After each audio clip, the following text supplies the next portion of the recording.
Hi, everyone. So I'm going to record lecture 2. I couldn't do it earlier. My area was completely out of power, out of internet yesterday, and then I had to record these things first for my 143 class and do a bunch of other things. So hence the delay. Okay, so what did we do last time? Well, we discussed macroscopic quantities and microscopic quantities. Microscopic quantities are quantities pertaining to individual particles, such as the velocity of a particle number 135. And a macroscopic quantity is an aggregate quantity, the quantity for the whole system altogether, or it could be a quantity that's averaged over particles. One nuance that I didn't mention, but now I'm looking at my notes and I see that I should have mentioned, is that your textbook talks about macroscopic systems, meaning systems with n much larger than 1. Now, you can have a macroscopic system, but still consider a microscopic quantity, such as a trajectory of a particular particle. Or you could have a macroscopic system and a macroscopic quantity, such as the total number of particles or pressure on the right wall or something like that, or temperature. So that's nuance number 1. Okay, so we talked about microscopic versus macroscopic, and my statement, or rather it was a question, was that, well, if in the lab we often measure macroscopic quantities, or traditionally we've been measuring macroscopic quantities, then well, it was a kind of a provocative question. Do we really need to know microscopic details of every particle? It's not obvious that we don't. Maybe the answer is yes, but maybe we don't. Maybe there's a way to get relationships between macroscopic quantities without having to know everything about every particle at every instant of time. But it's more than that. I said that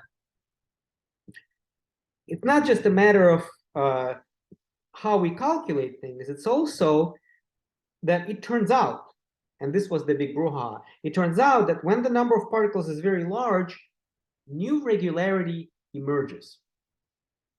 In other words, new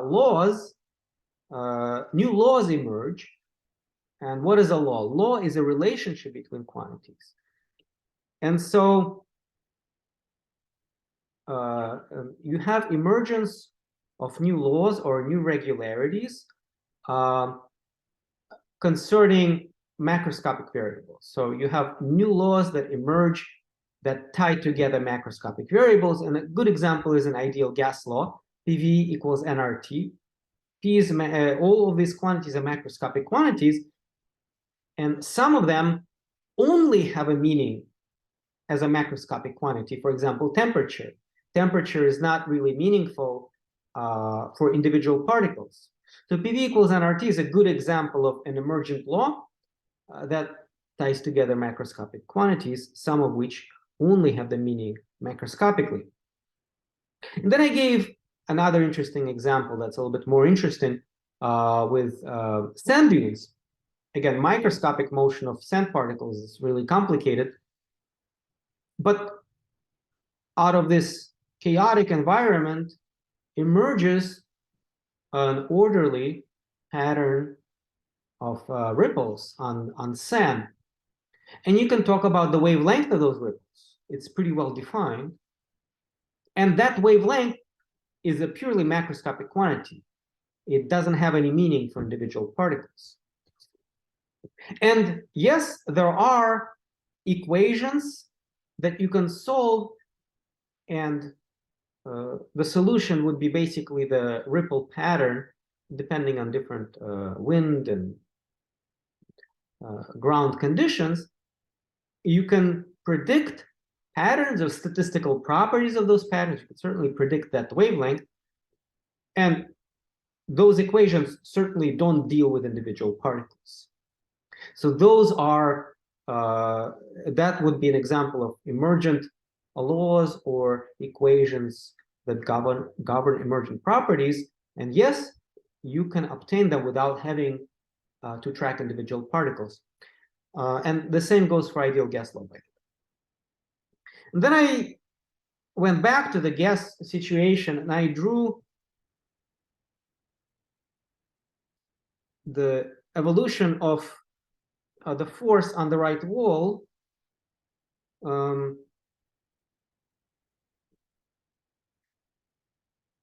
just a second for different n.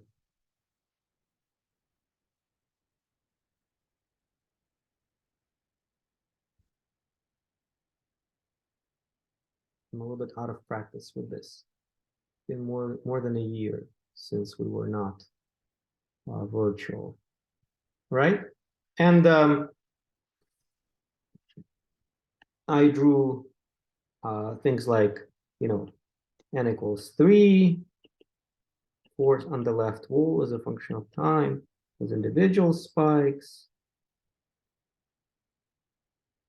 And then I did something like, well, I don't know, n equals 10, force on the left wall as a function of time. It was more spikes, more often, more complicated actually. And then maybe n equals 1000. And with n equals 1000, you cannot resolve individual spikes anymore, but you can still see fluctuations. And then I drew FL as a function of time for n equals 10 to the 23, and it's pretty much a flat line. And one thing is that I forgot to, well, so I said, look, this is emergent simplicity. Simplicity, new regularity that's often simpler than individual particle behavior appears or emerges.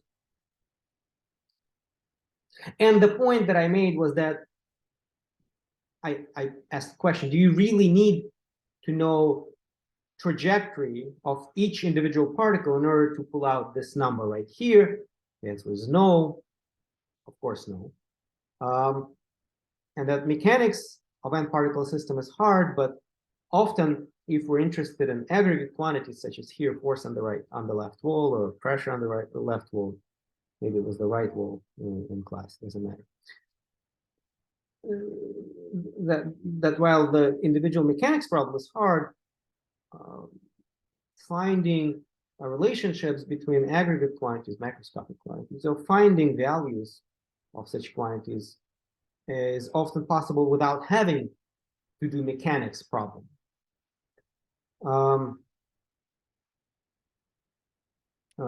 So that doing that hard mechanics problem is often unnecessary if we're interested in macroscopic quantities. What I forgot to say is that an important point is that for macroscopic quantities,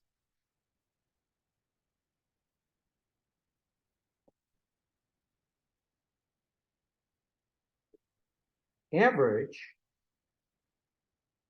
is approximately the same as typical. You see, if you look at n equals 1000, the average would be right here, this line. This is average. And what is typical? Well, the typical is around average. But if you were to measure the force on the left wall at this instant of time, you would get this. If you measure this instant of time, you would get this. But you can see that typical, the most, for example, most commonly occurring force is probably right around the average. It's not obvious that it's the same as average because the distribution is not guaranteed to be symmetric. It's not obvious that it's symmetric here. If it is symmetric, then the most likely is the same as average. But you see, all the distinction between typical, most likely, and average becomes irrelevant as number of particles grows. And so here, average is pretty much the same as typical, right? You find, or by typical, I mean most likely. The most likely is essentially the same as average. So at this instant of time, you get this. At this instant of time, you get this. At this instant of time, you get this. You get the same thing. So the most likely or typical and average collapse into one and the same thing. And so this is an important observation. And statistical mechanics makes use of this idea. So for macroscopic quantities, average is approximately the same as typical or instantaneous values, right? So typical is most likely, instantaneous is just what you measure at an instant, and average is average. All three things become one and the same as n goes to infinity. As formally as n goes to infinity, the distinction between these three things gets erased. And we can often obtain averages without having to do mechanics. That's the idea.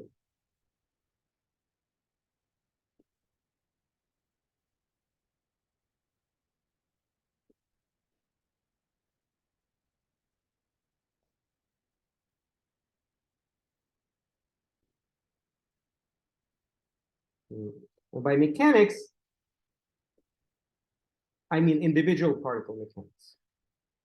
We will do statistical mechanics, but not mechanics. And that's the idea. So it's a shortcut.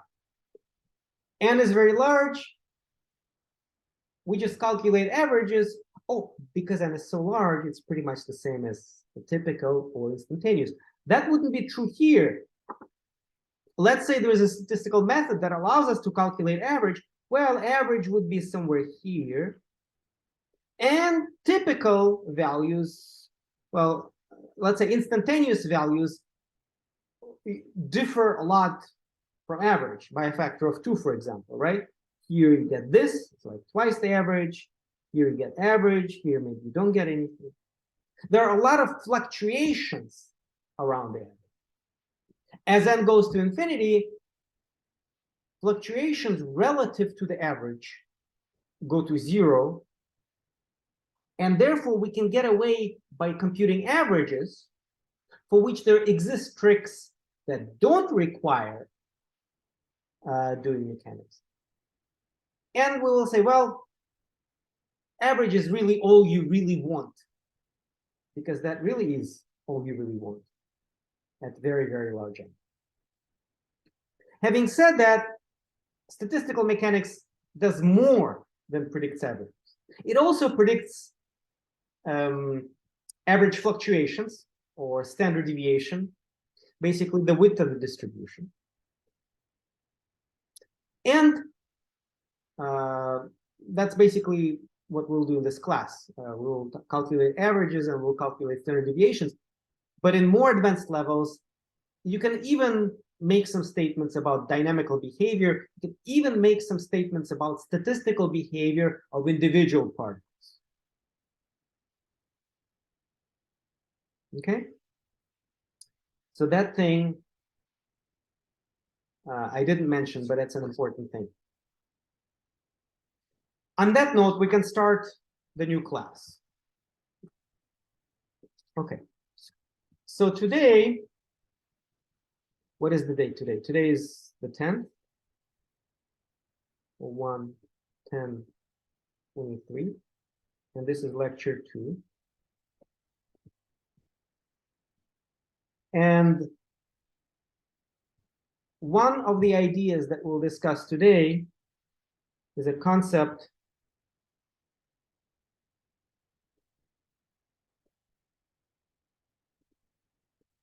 of thermal equilibrium.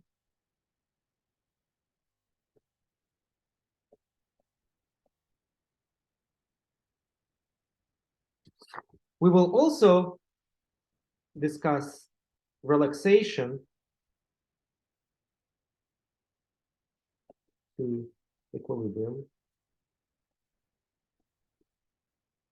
I will not always say thermal. Where obvious, I will drop the word thermal, but sometimes I have to make clear whether I'm talking about like thermal equilibrium or equilibrium as in mechanical equilibrium. We will also talk about a little bit about calculating forces, a little mechanics. Calculating forces from potentials. So we'll go into our mathematical aside, and we will discuss the we'll discuss microscopic reversibility versus macroscopic irreversibility.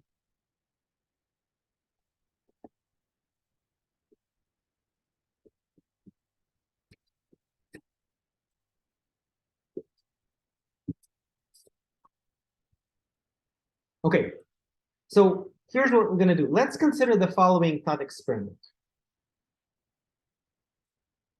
For now, it will be a thought experiment, and then you will actually run simulations. We will not do a lab, of course, in this class, but the closest thing to doing a lab is we'll do a simulation. But for now, let it be a thought experiment, the Duncan experiment.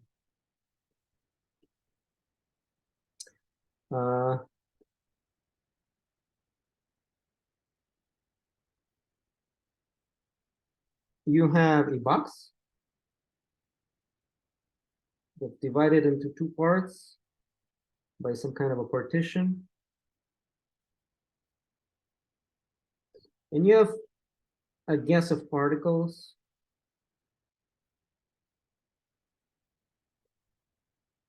Let's say there are no losses and the particles are bouncing around like tiny rubber balls, or they could be molecules. So this is your left compartment and your right compartment.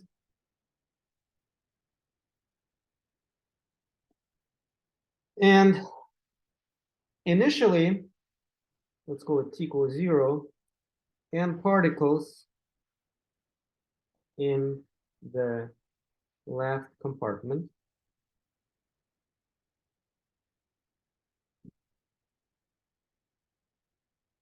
Okay, let's say for t less than 0. At t equals 0, the partition is open, like a door. Is opened. And now what I want you to do is I want you to predict what a graph of number of particles in the left compartment and number of particles in the right compartment versus time might look like. So predict number of particles in the left as a function of time and number of particles in the right as a function of time. So it would be something like, for example, if I plot number of particles in the left as a function of time, it starts with n at t equals 0.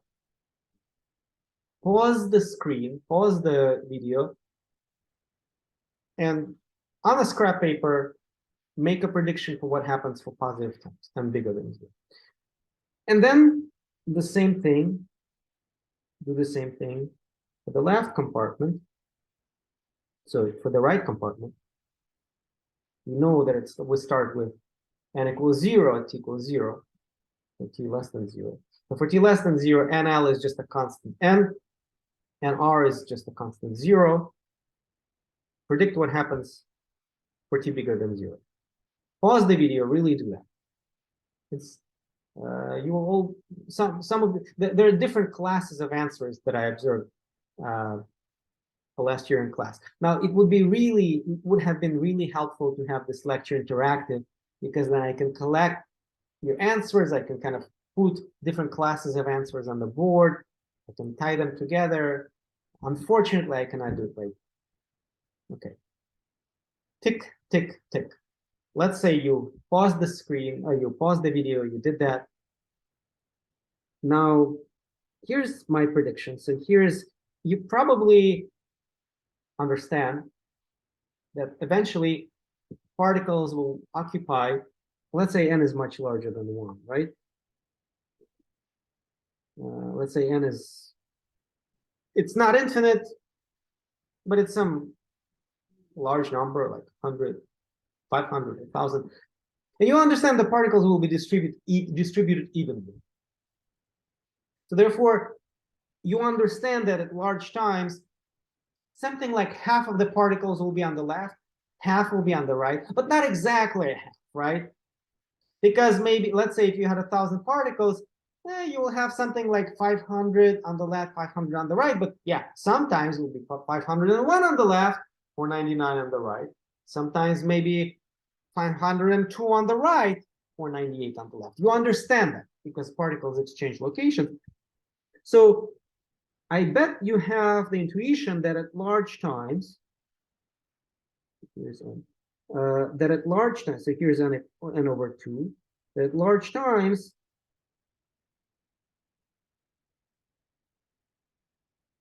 it would be fluctuating around n over 2.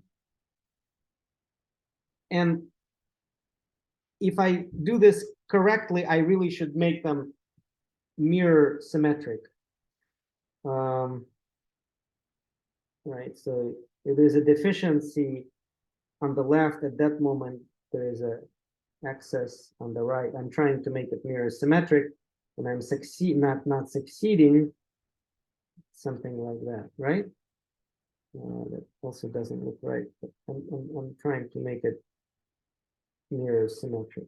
Yeah, that's what I'm trying to do. That's at large times.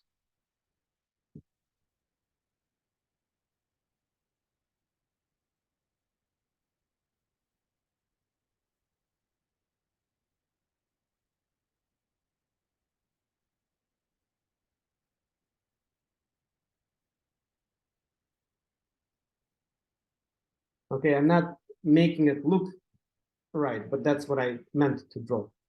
Let me try to make another attempt. Yeah, so lecturing on iPad is often slower. Let's see if I can do this. Yeah.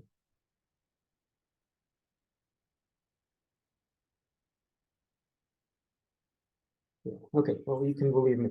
Lecturing on iPad is a little bit slower than this.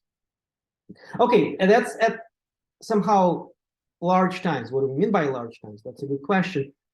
But at early times, of course, obviously you start here and here you start here. So visualize what would happen with particles, right? So open the partition. They won't immediately redistribute themselves and so forth. At initial times, there will still be a lot of particles on the left, but there will be some sort of a exodus of particles to the right. Now, how that happens, is it going to be like some kind of a pressure wave or shock wave that hits the right wall, then bounces off? Or is it going to be kind of a diffusive motion? It could be either, right? Depends on the situation. Depends. It depends.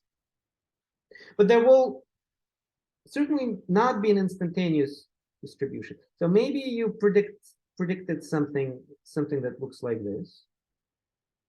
And again, therefore, this will look something like this. Or maybe you predict some sort of oscillations. It really depends. Okay. So hopefully you made some sort of prediction like that.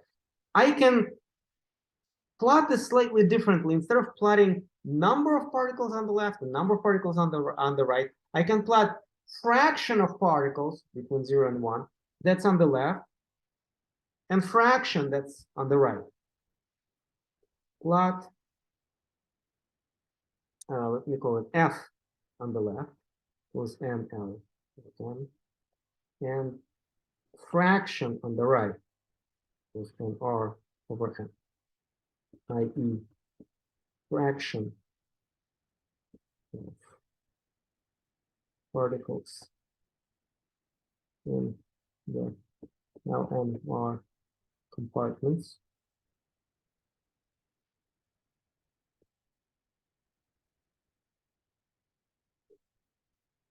Well, okay, so fractions, they go between 0 and 1. So here you start with 1. And it will eventually end up fluctuating around 1/2. And it would be something like that. And then fraction on the right would be 1 minus the fraction on the left, right? So it would be something like that.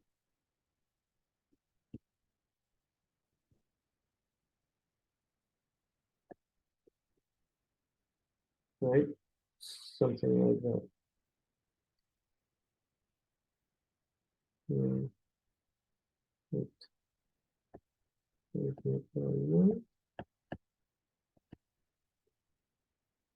It goes a little bit below, so this goes a little bit above, above, something like that. So FL is FR is 1. Okay, so there are a couple of features to call attention. So after some time, the number of particles in the left and the right compartment, assuming, by the way, that boxes are equal size. I guess I should have said that. L and R equal. If they're not of equal size, then at long times it will fluctuate not around n/2, but around maybe n/3 or something like that. n/3 on the left and 2n/3 on the right. But boxes are equal size, it fluctuates around n/2 in each box. And so at long times, the number of particles will fluctuate around the 50-50 split. And there will not be a general tendency towards a decrease or increase, just fluctuations. And so this regime at large times is called thermal equilibrium. So this is called thermal equilibrium. It goes all the way to infinity.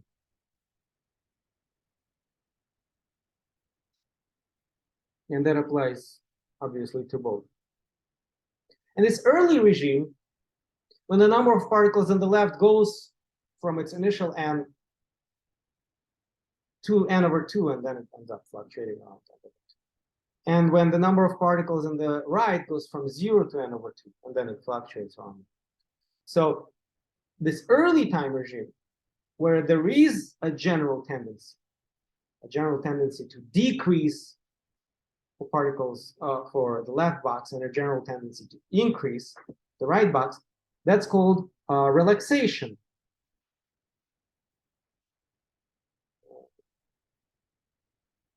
Relaxation.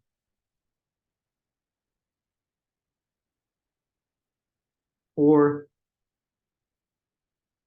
approaching equilibrium.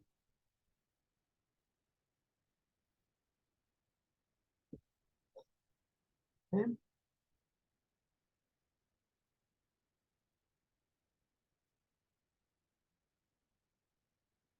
Now, the next question I like to ask of the audience is what happens if n goes to infinity? What would happen to these graphs as n becomes larger and larger?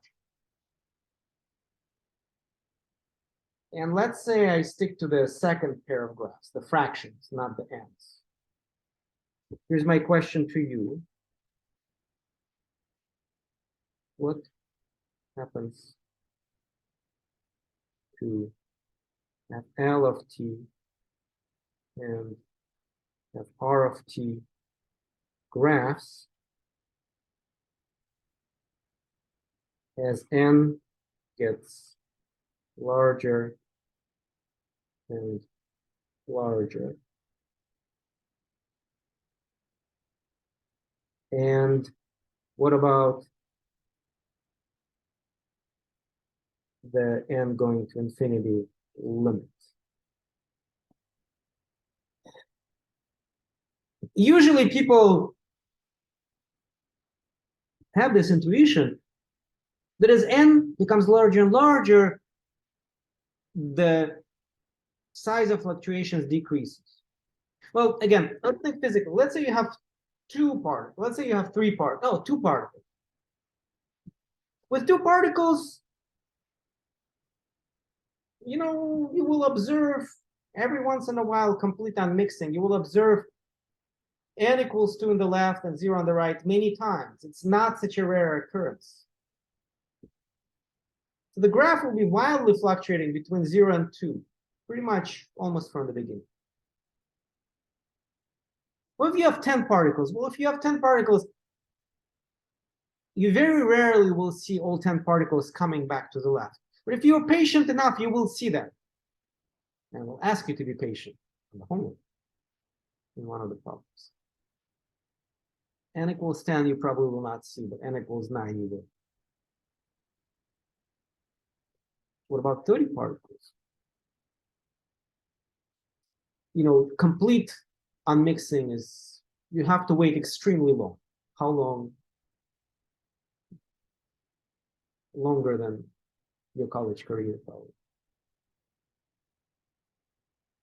Okay, and so therefore you can see that for a very small number of particles, FL will fluctuate between 0 and 1. The fluctuations will be as big as possible. For 10 particles, every once in a while there will be a dip to 0. So you will rarely see fluctuations as big as 1/2. You have 10 particles, you will have 5 on the left, 5 on the right, sometimes 3 on the left, sometimes 7 on the left. Very rarely 0 on the left. You will see those occasional dips. 30 particles, the n over, the dips of the size 1/2 will be very rare. The dips of size 1 and 2 and maybe 3 will still have. I'm sorry, the dips of size 1/10 of 1/2, or basically 10% of 1/2 will sometimes happen. What about 1,000 particles? But 1,000 particles are the dips of the same size, let's say 10% of 1/2. Are they just as likely as a 30 particle system or less likely? So we will spend time, especially in the last lecture, discussing that. Oh, no, we'll spend time next week discussing that.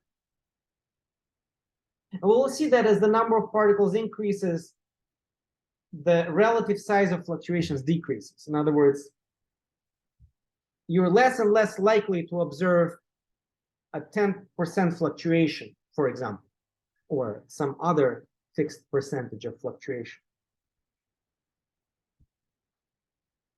And you can kind of already see in these 3 examples, you go from 2 particles, 100% fluctuation is occurring all the time, to 10 particles, 100% fluctuations are very rare. Sometimes you will see them.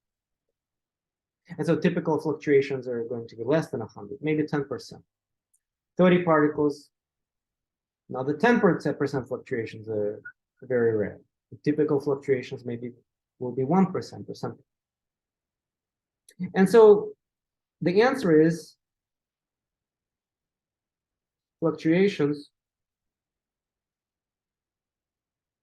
become smaller.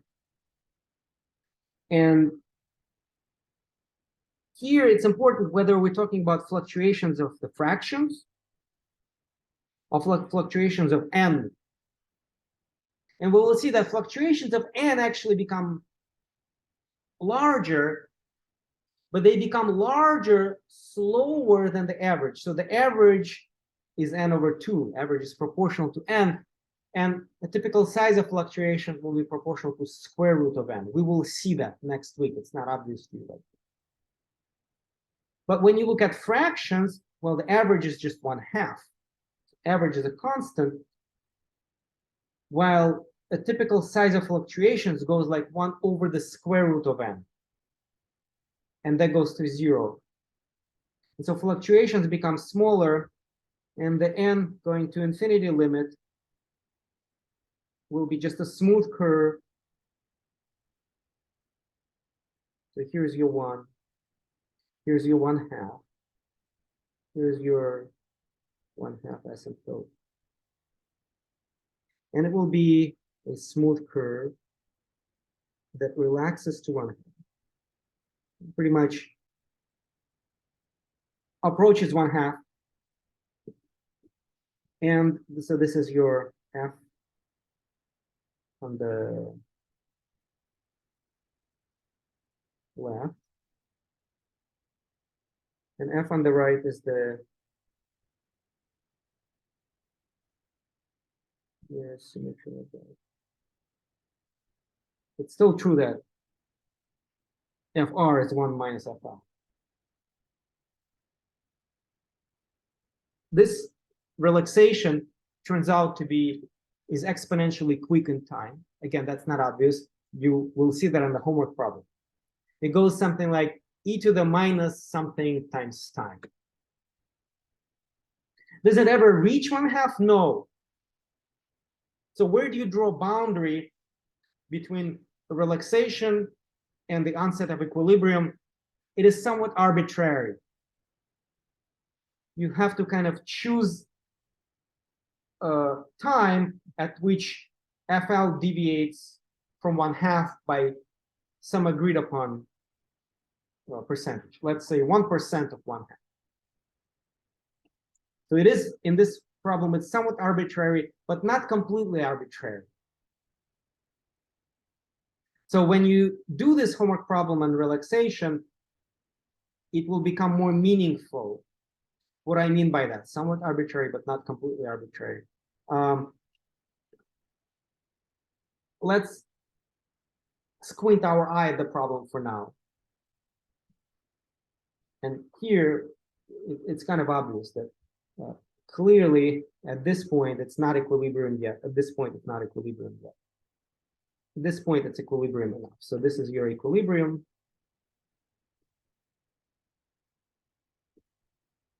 And this is your relaxation.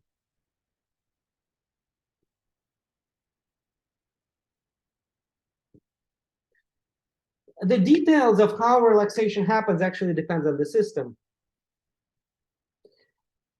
In the system that we will discuss, relaxation is exponentially fast. But even here, it depends on how you implement the particle motion. And it will become clear in a moment what I mean by that, how you implement. In fact, that's the next thing that I want to say. So you see, in discussing our thought experiment, I wasn't very specific about the details, such as the nature of the force between particles, or the nature of the force from the walls, boundary forces. And if we wanted to actually simulate a system to do numerical experiments, we need to be very specific. And that's what I mean by when I talked about how you implement, it's these things, these details. Okay, so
So really, I'm asking for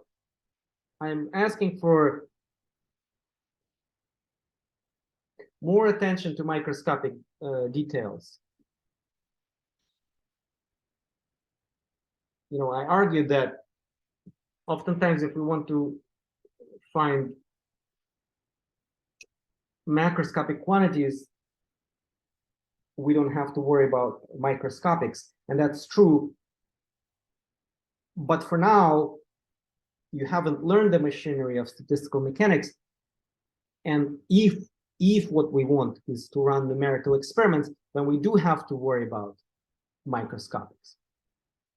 And frankly, there are some things that you cannot do with equilibrium statistical mechanics.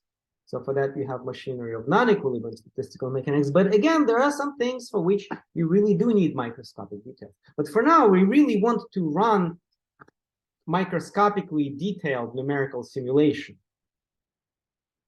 because while it could be over predictive, at this point, we really want to understand what's going on, and we don't have any other tools yet. So we do want simulation, but if we want a simulation, we need to be specific about microscopic details. Now, if the forces between particles are conservative forces, it is easier to specify the interparticle potential energy because it's a scalar.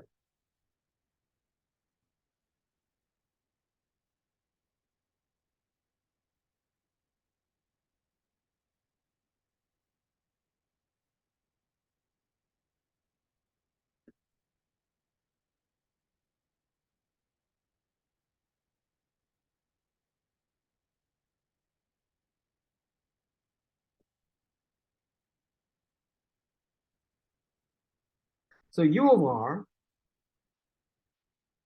so for example, Coulomb potential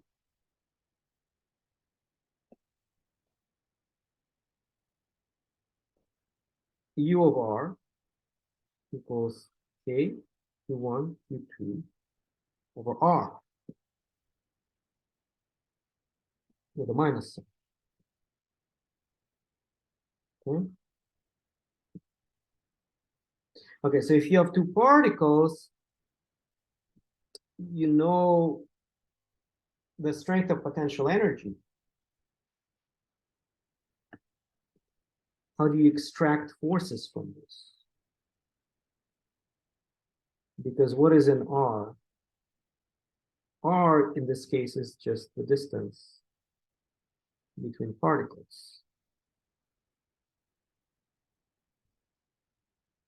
Now forces, let's say force of 2 on 1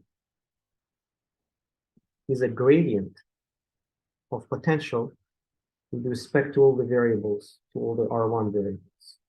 So what does this notation mean? Well, so first of all, let's rewrite V as minus K Q1 Q2 over the magnitude between vector R1 and vector R2. Right, so what I'm imagining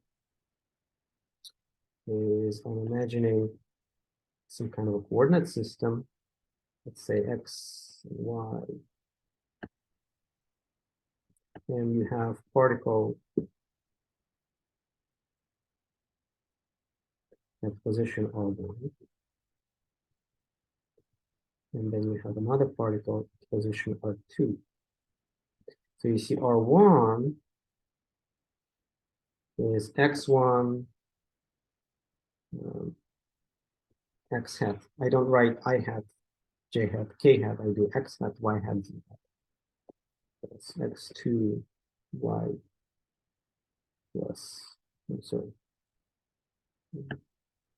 plus Y1, Z1.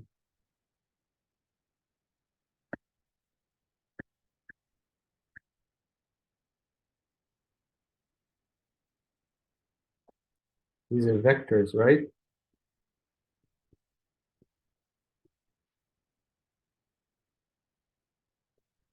Right? right? And so this whole thing right here is the R, the distance between particles. And I need to find the gradient with respect to this variable. What does that mean? Let's substitute these vectors and components. So u is minus k q1 q2 is 1 over x1 minus x2 squared plus y1 minus y2 squared plus g1 minus g2 squared, all taken squared. So this is this. So you see, I started with a very compact version. I expanded it a little bit, and now I'm expanding it even more. So actually, let me clean it up a little.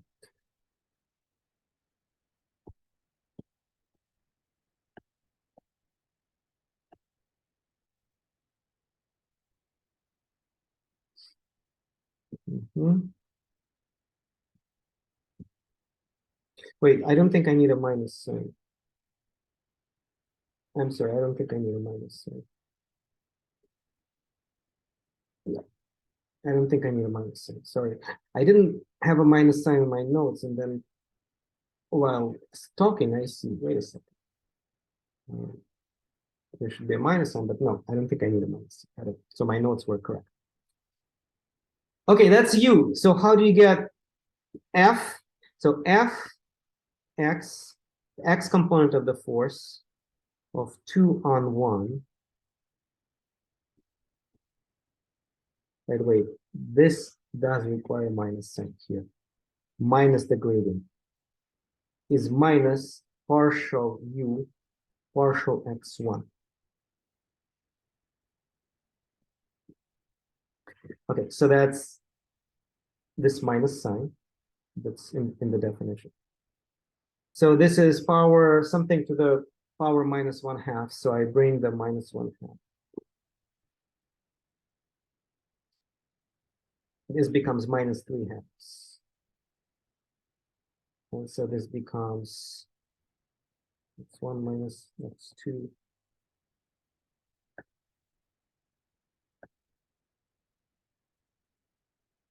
squared plus all to the power 3/2 times the derivative of the numerator 2 times x1 minus x2. Finally, the derivative of quantity x1 minus x2 with respect to x1, that's just 1. And so I get 2 cancels, the minus signs cancel. Okay, and so I get that. Y component of the force of 2 on 1 is minus partial U partial y1. So what I'm doing is I'm now expanding what I mean by this. So that's what it means to take gradient or minus of the gradient with respect to coordinates of particle 1.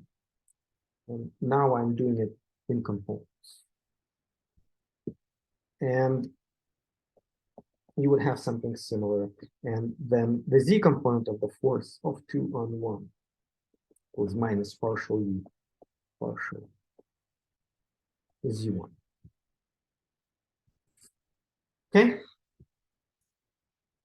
And when the dust settles, you will see, putting it back compactly in a form of vectors 2 on 1. And you will see that on a homework on a different type of potential, not on a Coulomb potential, but on another type of potential. It becomes K U1 U2, and then R1 minus R2 divided by the magnitude R1 minus R2 raised to the 3rd power.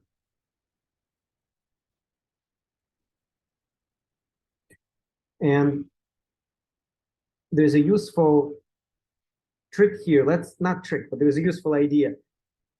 You know that if Q's are the same, it will be a repelling force. Let's see if that's the case. So let's say if I have a particle 1, so here's my vector R1. If I have a particle 2, here's my vector R2. R1 minus R2, let me call it delta. So that means R1 is R2 plus delta. Okay, so evidently, here's your delta. Here's your delta. So you take R2 plus delta from our graphical rules for adding vectors. This must be the delta, right? So you go R2 plus delta, that gives you R1. Okay, so evidently, the force of 2 on 1 is in direction of the delta. Oh, that makes sense. Because if they're repelling particles, particle 2 pushes on particle 1 and applies a force in the direction of the delta. You see, force 2 on 1 if, say, Q1 equals Q2. Repelling force in the direction of the delta.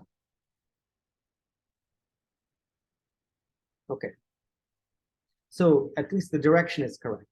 And then you can check for yourselves that everything else is correct.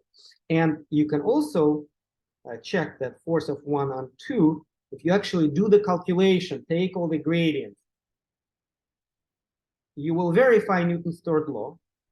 Q, K, Q1, Q2 is R2 minus R1, R2 minus R1 magnitude cube. Okay, and again, R2 R1 minus R2 or R2 minus R1, 1 minus R2,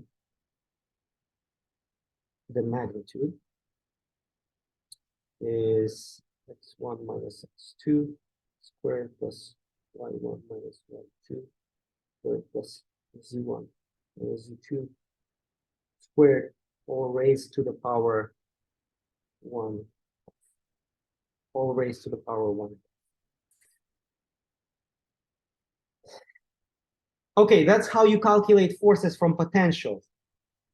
How do you implement Newton's second law? M1, second derivative of R1 with respect to time squared equals F of 2 on 1, which is K Q1 Q2, R1 minus R2,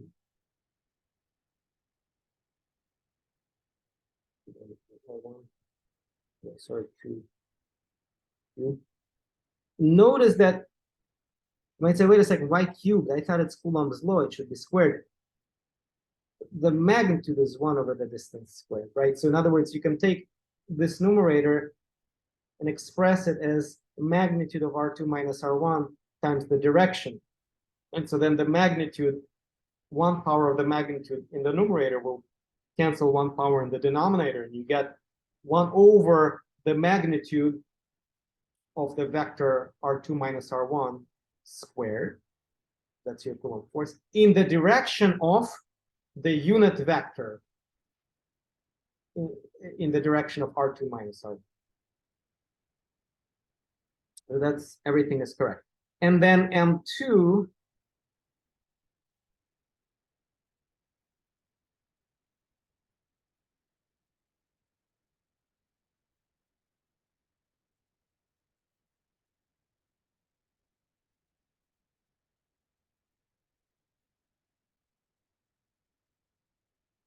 oh, I can do that.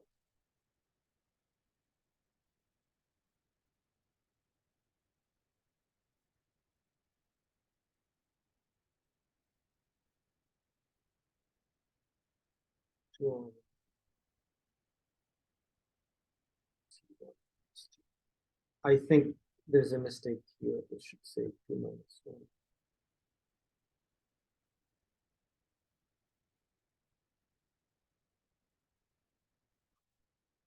But it doesn't really matter because magnitude cube.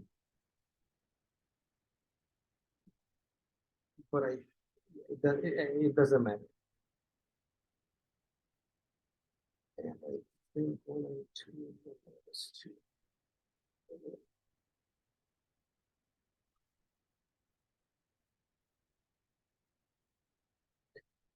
It doesn't matter, but it's better to write it this way. 2 minus 1 minus 2. Yeah.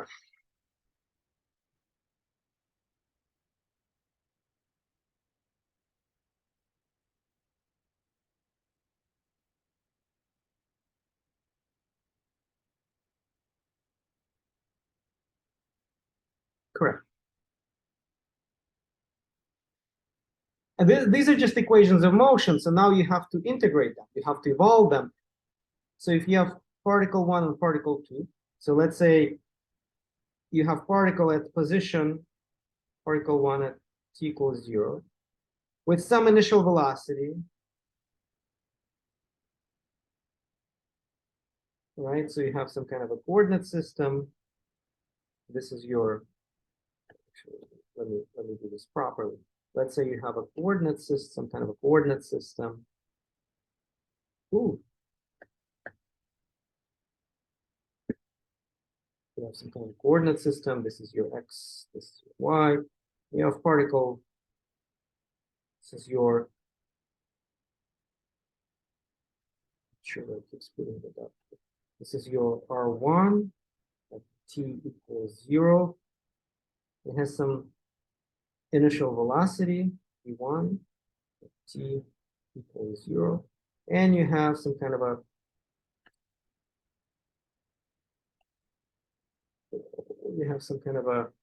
R2 t equals 0. Sure, I keep putting this dot. Then you have kind of a velocity v2 at t equals 0. And given this information, these equations of motion will churn out or produce your trajectories. And it would be maybe something like this. For example, particles come close, they repel each other, and they come far apart.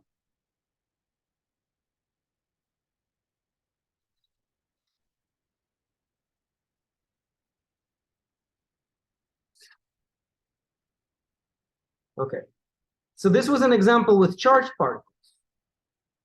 Neutral particles like atoms, or even charged ones, charged atoms like ions, typically have both a repulsive and an attractive forces between them, so their potentials are more complicated. It's not a monomial, it could be a polynomial, or it could be something else that builds in both the attractive and the repulsive component. So that when they get too close, they're repelling, but when they're far, they're attracting.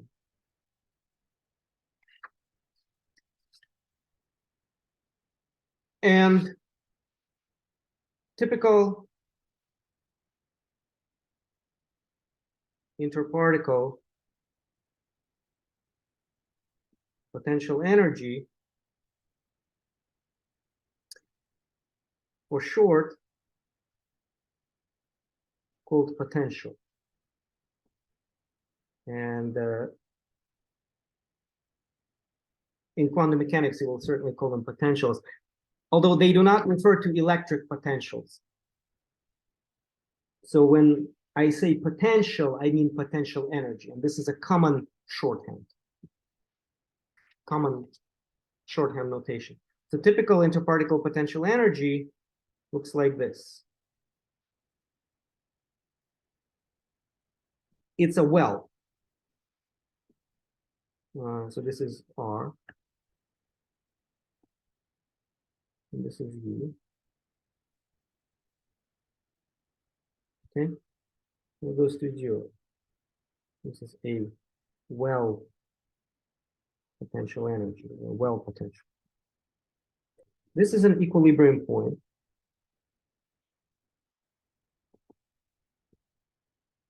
Why is that an equilibrium? Well, you see partial U partial x1 is partial U partial R partial r, partial x1. So wherever this is 0, du dx sub I is also 0, i.e. forces, interparticle forces.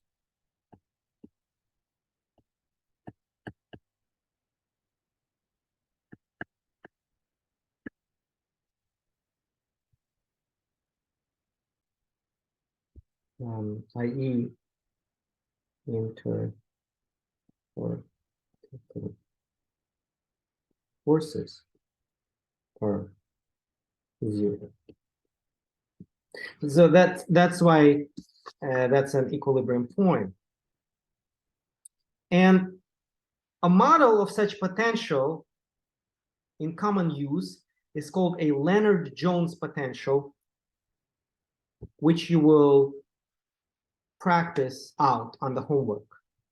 Okay, common model.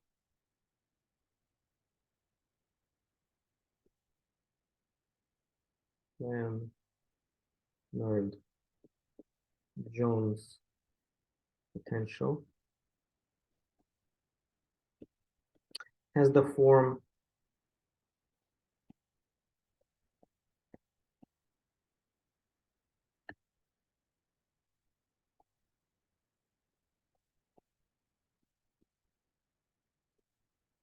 so this represents repulsion, this represents attraction, epsilon and sigma are constant parameters. Constant meaning they don't vary in time, although you are allowed to fine-tune them and adjust them.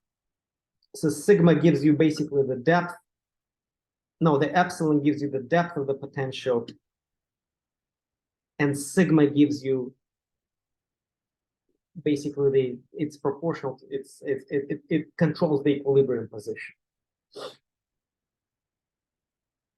So epsilon measures the depth of the potential, and sigma sets the equilibrium spacing. Okay, so let's say we have a potential, whether electrostatic potential, Lennard-Jones potential. What do we do with this? So we learn how to extract forces from potentials. We have a formula for everything in terms of coordinates. Everything is explicit. We start with initial conditions. How do we produce these trajectories on a computer? And let me just say that, and I will end on that. An algorithm of a code would go something like this. How to produce trajectories on a computer. Algorithm. Okay. Calculate for, now this applies to more than just two particles. Calculate for two particles, maybe you can even produce some analytical result. If you have 100 particles, you kind of need some hints from the computer, right? So you calculate forces between each pair of particles.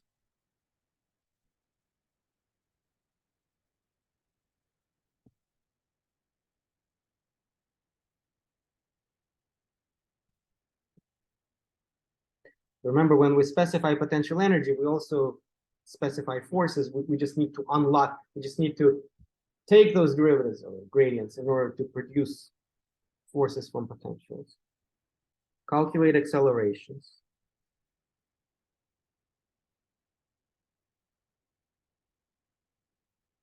Right, from Newton's second law. This is our Newton's second law right here. Okay. These two equations, Newton's second law.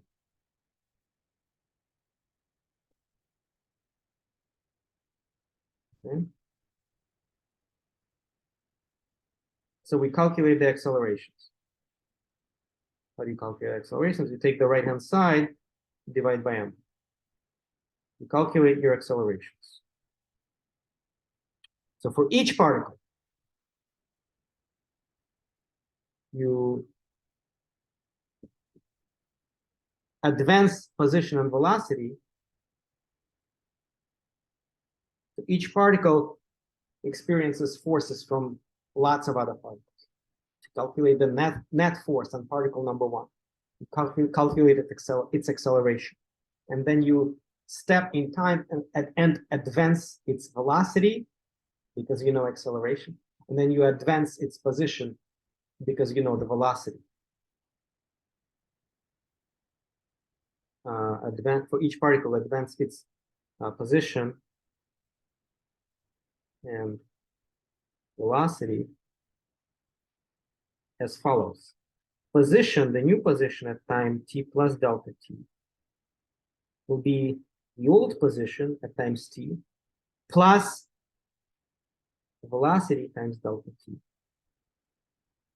And the new velocity at t plus delta t was the old velocity plus the acceleration times delta t.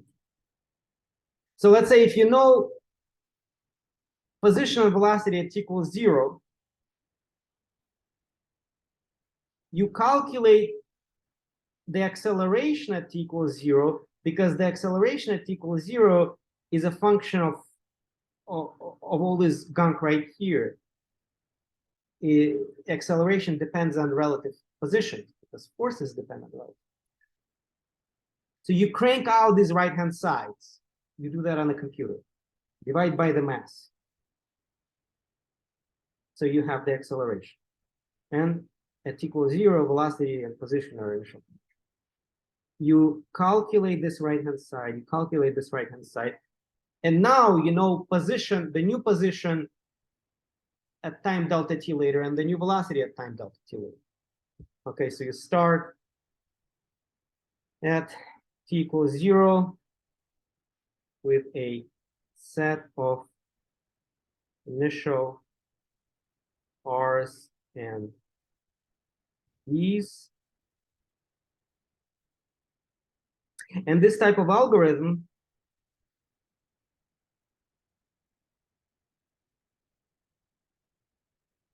is called, is a name. It's called molecular dynamics. And it's obviously a classical algorithm.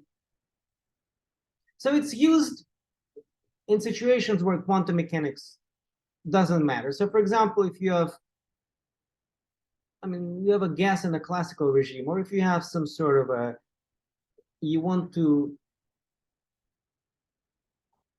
you have, say, piston and a cylinder with a thin layer of oil, and you want to simulate the detail of the motion of oil particles during the motion of the piston. Such algorithms are usually useful for, I believe, several milliseconds. And it's a very useful thing in engineering. And yeah, and so you have the potential, you calculate forces, you stick the forces into Newton's second law, you calculate accelerations, and so on.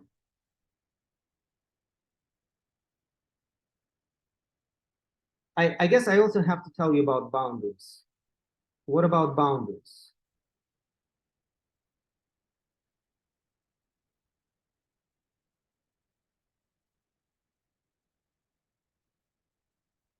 What kind of forces are between particles and boundaries? They're probably different forces, not the same as forces between particles and particles. And yes, in principle, we do have to specify those, especially for a problem like lubrication that I just mentioned. But instead of doing this, a common trick is to do the following.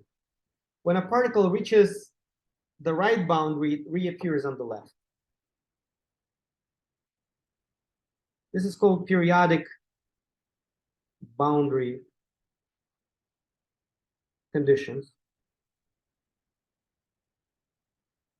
So let's say you have a box and the particle hits the boundary,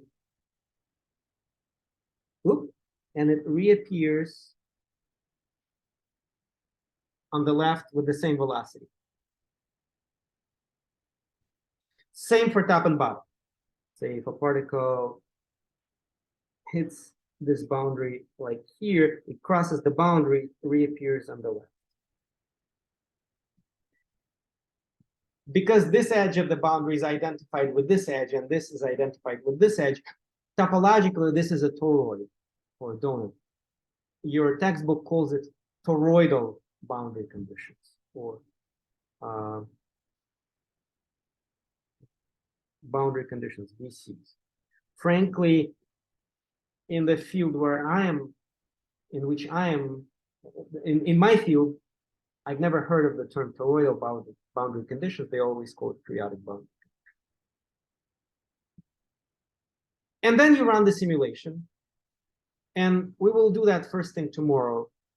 I will run the molecular dynamics simulation for, say, 270 particles that interact by Lennard-Jones forces. And we will test our predictions for number of particles on the left, number of particles on the right, fraction on the left, fraction on the right. And going to infinity limit, or what happens is n increases. We will test all that. We will see the relaxation regime and the equilibrium regime. We will see something else that we didn't predict. We will see that approach to equilibrium lies through oscillations. And then we will do something else. Then we will look at a different model, at a probabilistic model, not a detailed dynamical model, but a probabilistic model. And I think I'm a little bit over time. It seems that things go slower when I'm with an iPad. So sorry if I went about 10 minutes over time. I will see you tomorrow. I hope you watch this lecture before coming to class tomorrow. Okay. Take care. Bye.